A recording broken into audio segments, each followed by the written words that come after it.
Hi, you're welcome to another episode of Faith in Five with the Secured. Yeah, it's good to have you on the show. I hope you have been sharing our previous episodes and you have subscribed. If you haven't, it will be nice for you to subscribe to get notifications on our new episodes. So, without talking too much, today we're just going to be talking about the book of Mark, chapter 9, verses 17 to 27. Beautiful story. Beautiful story. So, in case you don't know what we do on this program, what we do is we strengthen each other. When I say strengthen, I mean it's not like I've lived this life before and I know it all. No, I don't know it all. I'm learning. I learn from people's comments. Some people inbox me privately.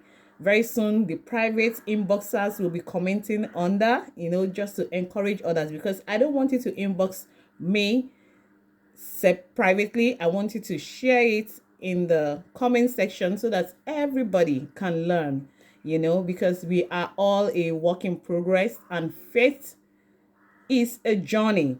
So we can't do it alone. Remember, you need godly friends and you need what? The right people. So today's story is about a man that needed Jesus to heal his son in Mark chapter 9 from verse 17 to 27. But our main focus is actually verse 23. So the man had a son that was possessed with a lot of evil spirits, and these evil spirits actually made the boy dumb, deaf and dumb. And not just deaf and dumb, because deaf and dumb could probably just be normal and just walking or probably go to a school and stuff. But this boy was demonized. Like the spirits inside of him would throw him up, will push him, it was really bad. The parents were probably tired, they were, all manner of things. But verse 23, like I said, is our focus. So when this man was privileged to meet with Jesus in person and said to Jesus, Jesus, please, I would like you to heal my son. I would like you to heal my son. Very important. No matter what your children are going through, do not condemn them. Do not throw them away. Do not kick them out. Draw them close and help them.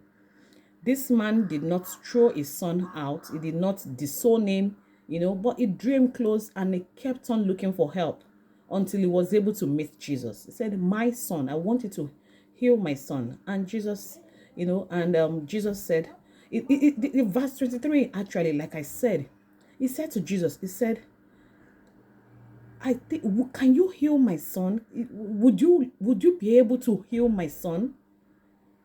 And Jesus was astonished at his question, like, who do you think I am?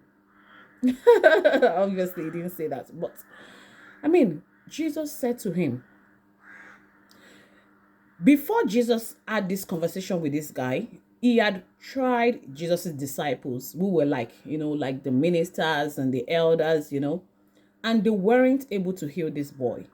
So Jesus said, oh, you faithless generation, how long am I going to be with you? And, when the guy asked Jesus that, will you be able? Jesus is like, will I be able? Why do you think I came? Why do you think I came? And even now that he has died on the cross and risen and is seated at the right hand of the God the Father, Jesus is still asking the same question. What do you mean by, am I willing to heal? What do you mean by, am I willing to help you find a partner or to settle you or for you to get that job? What do you mean by, am I willing to give you a child or children? What do you mean by, am I willing to change your status?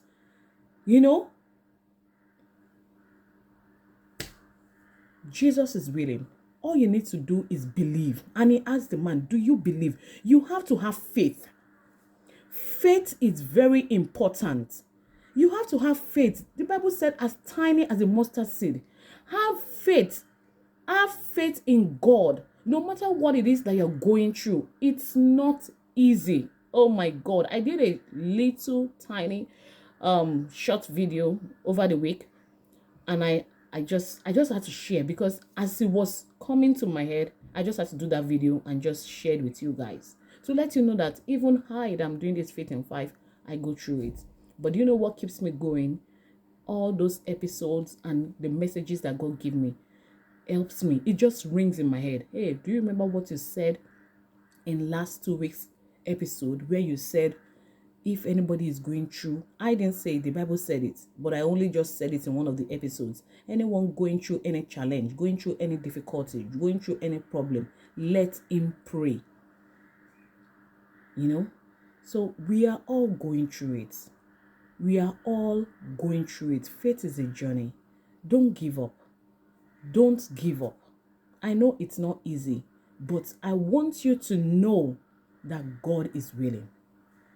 Is willing to heal you, is willing to change your story, is willing to transform you, is willing to help you stop that addiction.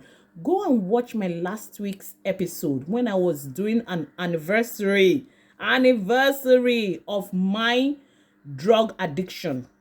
I used to be a drug addict, like addict. I used to be a drunk. I used to have blackouts. But to God be the glory. Just one day, God did it for me. Just one day, God did it for me. And till Jesus is going to come, no more addiction. So no matter what it is that you're going through, I just want you to know that God is willing to do it. When you have that strong belief that God is willing to do it, surround yourself with the right things. What you hear, listen to the previous episodes. You need to catch up. What you hear and what you see can weaken or strengthen your faith. When you're trusting God for something, you need to stay focused. Stay focused. And I know that when you apply these steps, God is going to give you and I that which we are requesting for. I want you to replay this message over and over again and try to go read the full chapter. When you're reading it, I pray that the Holy Spirit is going to minister to your spirit. It's Mark chapter 9 from verse 17 to 27. Have a beautiful day, guys. Don't forget to subscribe. Don't forget to share and like. Most especially, comment if you have any experience that you'd like to share with us so that we can strengthen each other. Have a beautiful day. Till I see you again next week. Bye.